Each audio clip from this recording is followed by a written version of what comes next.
सिद्धार्थनगर जनपद से है, जहां के जिला अधिकारी पवन अग्रवाल द्वारा लेखपालों को कारण निलंबन किए जाने के विरोध में इटवा तहसील में लेखपाल संघ का धरना जारी है। लेखपाल संघ इटवा तहसील के अध्यक्ष अमरदीप चौधरी ने नाराजगी जताते हुए कहा, अगर निलंबित किए गए लेखपालों को बहाल नहीं किया गया तो कलेक्ट्रेट पर धरना प्रदर्शन जारी रहेगा। वहीं महामंत्री ने मीडिया को बताया कि जब तक लेखपालों को बहाल नहीं किया जाएगा तब तक अनशन जारी रहेगा।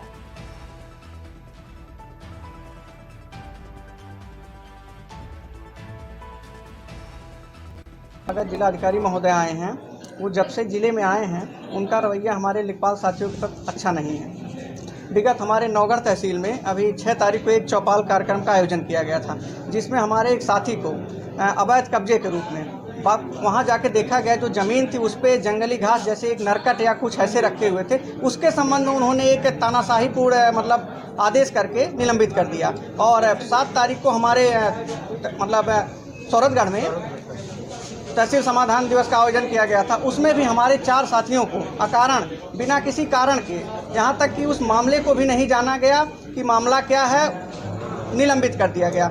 एक मामले की मैं चर्चा करता हूँ कि जैसे जो प्रक्रिया है राजस्व में, जैसे हम लोग राजस्व लेखपाल हैं, वो जिलाधिकारी महोदय हैं, कि किसी अवैध कब्जे के बारे में हम एक सूचना अथॉरिटी होते हैं, हम सूचना देते हैं और उस पर 115C की कार्रवाई करते हैं। हमारे साथी ने ऐसा किया, उसके बाद आगे की कार्रवाई सक्षम न्यायालय के द्वारा मजिस्ट्रेट के द्वारा किया जाता है, लेकिन वहाँ कोई सुनवाई नहीं किया गया। तुरंत एक तुगलकी फरमान जिसको कहा जाता है महोदय के द्वारा कि इसको सस्पेंड कर दो। एक मामला और बताते हैं कि एक खलिहान में एक व्यक्ति अवैध रूप से खलिहान में घर बनाया था। उसके बाद उसकी सूचना आई तो हमारे लेखपाल साहब ने बताया कि महोदय ये अवैध रूप से खलिहान में घर बनाया है। तो महोदय के द्वारा क्या कहा गया कि इसका सेटलमेंट कर दो, क्योंकि पूरा हर व्यक्ति जानता है कि खलिहान जो 132 की लैंड है उस पर कोई सेटलमेंट या किसी को नहीं दिया जा सकता है। तो ऐसे बहुत से प्रकरण आए और महोदय का रवैया यही रहा कि बस इसको सस्पेंड कर दिया जाए, इसको बर्खास्त कर दिया जाए। इन्हीं सब मांगों को लेकर और हमारे कुछ संवर्गीय मांग हैं, जिसको लेकर हमारे जिले कार्यकारिणी के दिशा निर्देश और उनके नेतृत्व में सभी तहसीलों में, हमारे जिले के सभी 5 तहसीलों में ये धरना प्रदर्शन किया जा रहा है और 3 दिन का हमारा कार्यक्रम है। फिर भी अगर जो जिलाधिकारी महोदय द्वारा हमारी सभी मांगों को नहीं मांगा जाता है तो हम इससे भी बृहद आंदोलन या धरना प्रदर्शन करने के लिए बाध्य होंगे। इसकी पूरी जिम्मेदारी जिला प्रशासन की होगी। अगर जिलाधिकारी महोदय आए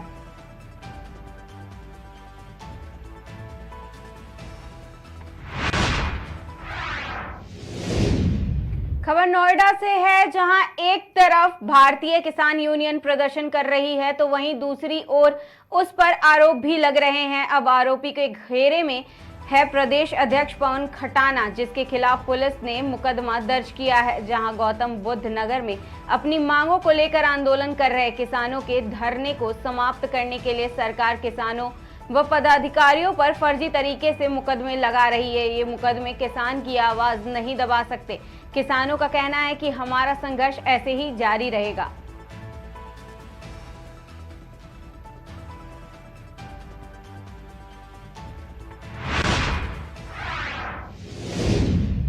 बहराइच जिले के थाना मोतीपुर के प्रभारी निरीक्षक श्रीधर पाठक ने मुखबिर की खास सूचना पर ग्राम लालपुर चांदाझार में 7 जरकेन में लगभग 150 लीटर कच्ची शराब बनाने के उपकरण व 1 इंजन पंप सेट व 1 अदद मोटरसाइकिल बजाज सिटी के 7 अभियुक्त को गिरफ्तार किया है। सूचना पर गन्ने के खेत में अभियुक्त राधेश्याम उपरोक्त भट्टी लगाकर भारी मात्रा में कच्ची शराब बना रहा था। सूचना पर दबिश दी गई तो अभियुक्त को शराब बनाते हुए रंगे हाथों पकड़ा गया। मौके पर भट्टी, शराब बनाने के उपकरण एवं शराब बनाने सामग्री बरामद हुआ।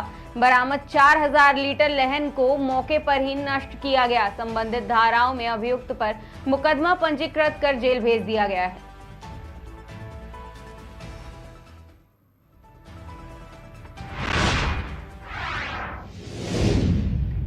बांदा जनपद में आगामी नवरात्रि महोत्सव के पर्व के दृष्टिगत गुरुवार 12 अक्टूबर को बांदा केंद्रीय पूजा महोत्सव समिति के तत्वाधान में एक आवश्यक बैठक का आयोजन किया गया।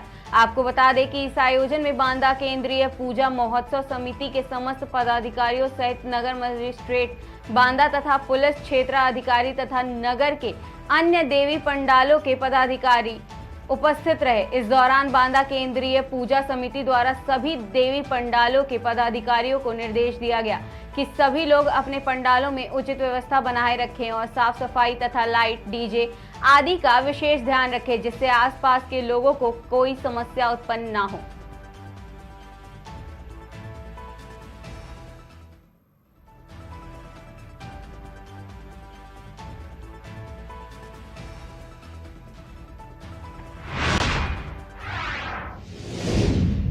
खबर मंदसौर से है, जहां रात्रि में गश्त के दौरान मंदसौर जिले सुवासरा बसई के समीप शामगढ़ थाने की गाड़ी का ट्रक से एक्सीडेंट हो गया, जिसमें अल्लाह नूर नामक ड्राइवर की हुई दुखद मौत हो गई है एवं थाना प्रभारी सहित नगर सुरक्षा समिति के सदस्य घायल हो गए, जिनका मंदसौर जिले के अस्पताल में उपचार जारी है।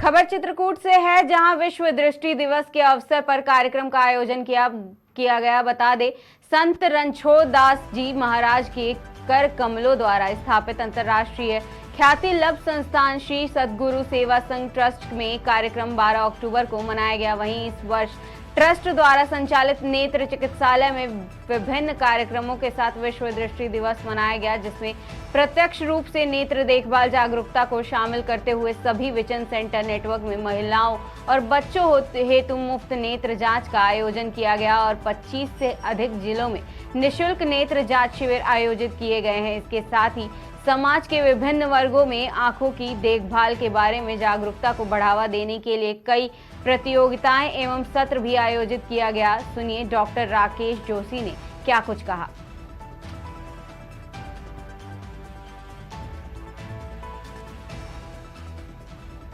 विश्व दृष्टि दिवस या वर्ल्ड साइट डे मनाया जाता है। ये WHO ने डिक्लेयर किया है।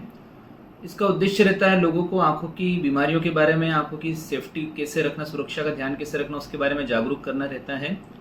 और श्री सद्गुरु सेवा संघ ट्रस्ट और सद्गुरु नेत्र चिकित्सालय में हम इसे मनाने के लिए हमने जागरूकता अभियान छेड़ा हुआ है। उसमें बच्चों, स्टूडेंट्स से पोस्टर प्रतियोगिता का आयोजन किया गया है।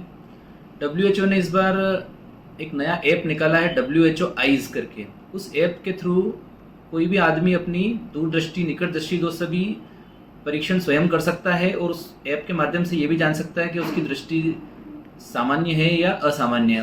अगर असामान्य हुई तो नेत्र चिकित्सक से संपर्क कर अपना परीक्षण करवा सकता है। तो ये एक अच्छी पहल की गई है WHO द्वारा। विश्व दृष्टि दिवस या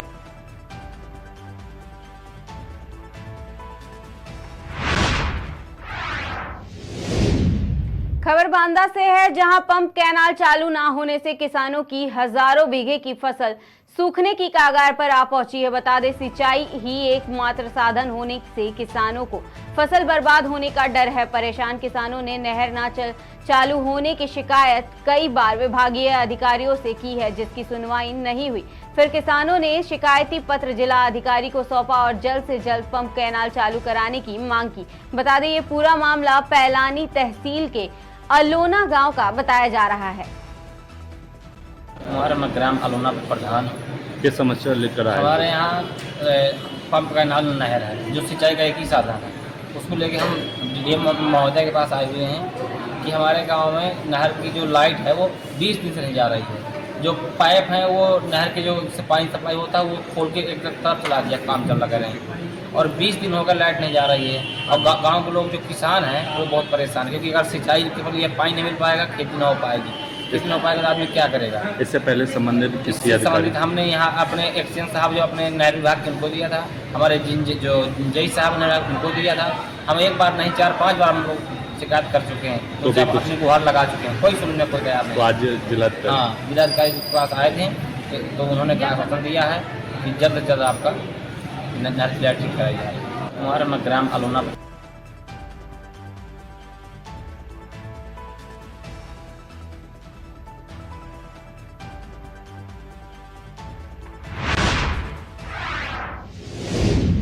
खबर सिद्धार्थनगर से है, जहां दिनांक 12 अक्टूबर 2023 को बांसी उप जिला अधिकारी को पत्रकारों ने पत्रकार जयशंकर मिश्रा के साथ विकासखंड मिठवल के ग्राम लहरा प्रधान पति द्वारा असंवैधानिक भाषा का प्रयोग किया गया, जिसमें संबंधित ज्ञापन सौंपा गया है। कार्य के संबंध में जानकारी के लिए प्रधान के मोबाइल पर फोन किया गया और कार्य के बारे में जानकारी लेना चाहे तो प्रधान पति फोन उठाते ही अमर्यादित भाषा के साथ गाली गलौज करने लगे। फिर भी पत्रकार द्वारा उपरोक्त विषय पर बात किया गया, लेकिन प्रधान अभद्रता की सीमा लांघ गए, जिससे पत्रकार मानसिक रूप से असंतुलित नहीं है। अगर 3 दिन के अंदर विधि संवत कार्रवाई नहीं हुआ तो पत्रकारगण सोमवार से अगली रणनीति तय करते हुए आंदोलन को बाध्य होंगे।